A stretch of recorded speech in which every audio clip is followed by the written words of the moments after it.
Breaking news చూస్తున్నాము. తమిళనాడులో దారుణం చోటు చేసుకుంది. ఒక ప్రియుడితో రెడ్ హ్యాండెడ్గా భర్తకు భార్య దొరికింది.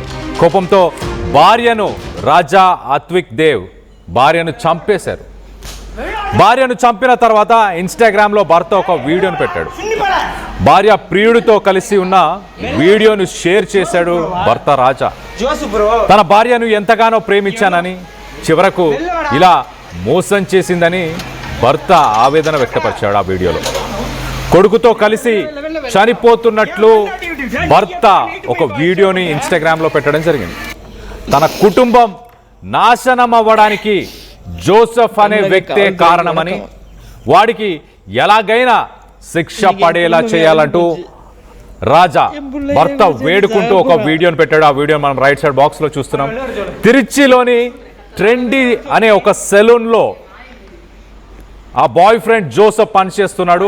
అతనికి ఎలా అయినా శిక్ష పడాలి అంటూ రాజా వేడుకున్నాడు. రాజా అత్విక్ దేవ్ని ప్రస్తుతానికి పోలీసులు అరెస్ట్ చేశారు.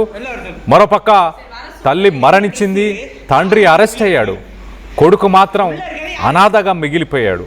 ఒకసారి ఆ భర్త ఆ భార్యని రెడ్ హ్యాండెడ్గా పట్టుకున్న ఆ వీడియోని ఒక్కసారి చూసే ప్రయత్నం చేద్దాం. దాని తర్వాత డీటెయిల్గా మాట్లాడుకుందాం. சரி வர சொல்றேன். அவனை வெளில வர சொல்றீ. நீ வாயை மூடு. அவனை வெளில வர சொல்லு. டேய் இந்தாடா. வெளில வாடா. நீ வர சொல்றேன். மயிர் மயிர் மாறு.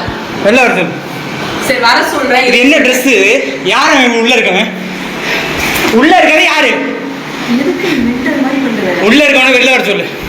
வர சொல்றேன். வாயை மூடு. வர சொல்லு. கத்திட்டு இருக்கால. இது நம்ம வீடு கிடையாது. எதுக்கு இப்ப நீ என்னை பட்டு பட்டு நடிச்ச? வர சொல்றீ அவனை வெளில. நான் அடிக்கிறேன். சொல்றேன். வர சொல்லு. நீ வாயை மூடு. நான் வர சொல்றேன். வாயை மூடு. அவனை வெளில வர சொல்லு. நான் வர சொல்றேன். வெளில வர சொல்லு. என்ன? வெளில வர சொல்லு. வர சொல்றீ அவனை. அவனை வெளில வர சொல்லு. வெளில வர சொல்லு. நீ வெளில வா. ஏய் வெளில வாடா. சுண்ணி போடா. ஏய் மென்டல் இந்த மாதிரி கம்பா. வெளில வர சொல்லு. ஜோசப் ப்ரோவா? ஜோசப் ப்ரோ இங்க வெளில வா. வெளில வாடா. அக்கா நீ வெளில வெளில வெளில வெளில வெளில வெளில. ஏன் முன்னாடி விட்டு நீ எப்படா நைட்டு போய் ஸ்டே பண்ற? நீ வெளில வா. வெளில வா. வெளில வாடா. டேய் வெளில வாடா. வெளில வா.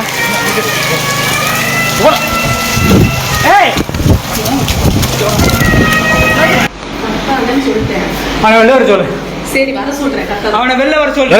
ఈ వీడియోలో భర్త రాజా ఇంటికి వెళ్ళాడు. ఇంటికి వెళ్ళిన తర్వాత భార్య ఉంది.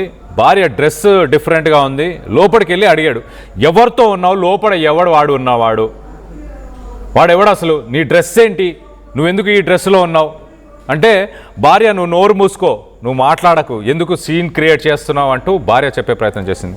సో మొత్తం మీద రాజా చాలా ఎమోషనల్గా మాట్లాడిన మాటలు మనం చూడొచ్చు. ఎవడున్నాడు ఇంట్లో అంటూ చాలా ఎమోషన్ అవుతున్నాడు, చాలా ఎమోషన్స్కి గురయ్యాడు, చాలా సీరియస్గా డిస్కషన్ చేసే ప్రయత్నం చేశాడు. దాని తర్వాత ఆ వీడియోలో మనం చూడొచ్చు జోసెఫ్ కూడా బయటకు వచ్చాడు. ఆ రూమ్లోంచి లోపడున్న ఇంకొక రూమ్లోంచి బయటకు వచ్చాడు. తన భార్య సాధారణంగా ఇలాంటి బట్టలు ఎప్పుడు వేసుకోదు. అలాంటి బట్టలు ఏంటి, ఈ బట్టలు ఎందుకు వేసుకున్నావు నువ్వు, అసలు ఈ బట్టలు ఎక్కడి నుంచి వచ్చాయి, లోపడున్నాడు ఎవడాడు అసలు. ఎస్ ఆ డోర్ దగ్గర మనం చూడొచ్చు. ఆ డోర్ లోపల, ఆ బాత్రూమ్ లోపల దాక్కున్నాడు జోసెఫ్.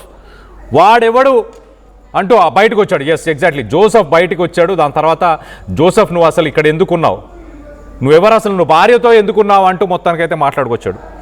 దాని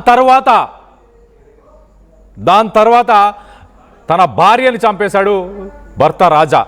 తన భార్యని చంపేసి మళ్ళీ సోషల్ మీడియా ఇన్స్టాగ్రామ్లో ఒక వీడియోని భర్త రాజా పెట్టాడు. ఆ వీడియోలో ఏం మాట్లాడాడో ఒకసారి ఆ భర్త ఆవేదన కూడా ఒకసారి చూసే ప్రయత్నం చేద్దాం.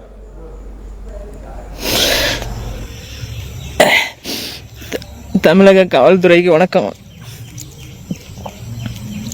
இன்னைக்கு என் குடும்பமே அழிஞ்சு போச்சு. என் பிள்ளைய கூட சேர்ந்து சாக போகிறான். என் பொண்ணாடியை கிழிச்சு போட்டு வந்துட்டேன்.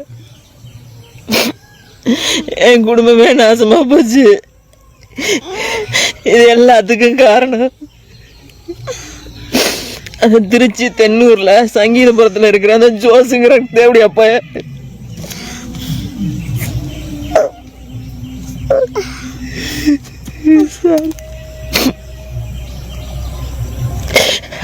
அவனால எல்லாமே போச்சு. தயவு செய்து அவனுக்கு ஏதாவது தண்டனை வாங்கி கொடுங்க.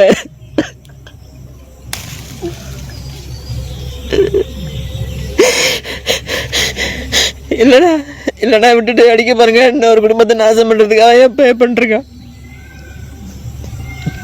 அவன் பேரு ஜோஸ். திருச்சி ட்ரெண்ட்மி சலூன்ல வேலை பார்த்தான். இப்ப எங்கன்னு தெரியல, ஆளை பிடிக்க முடியல. அவனு எவ்வளவோ ட்ரை பண்ண முடியல.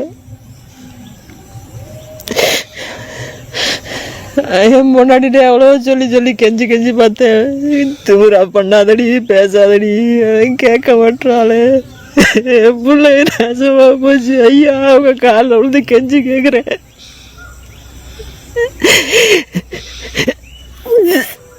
அவனுக்கு ஏதாவது தெரியல. தமிழக కావల్తురైకి భర్త రాజా తన భార్యని చంపేసిన తర్వాత ఆయన మాట్లాడుతూ నా భార్యని ఎంతో ప్రేమగా చూసుకున్నాను, ఎంత బాగా చూసుకున్నా కూడా నన్ను ఇలా మోసం చేస్తుందని నేను కల్లో కూడా ఊహించలేదు.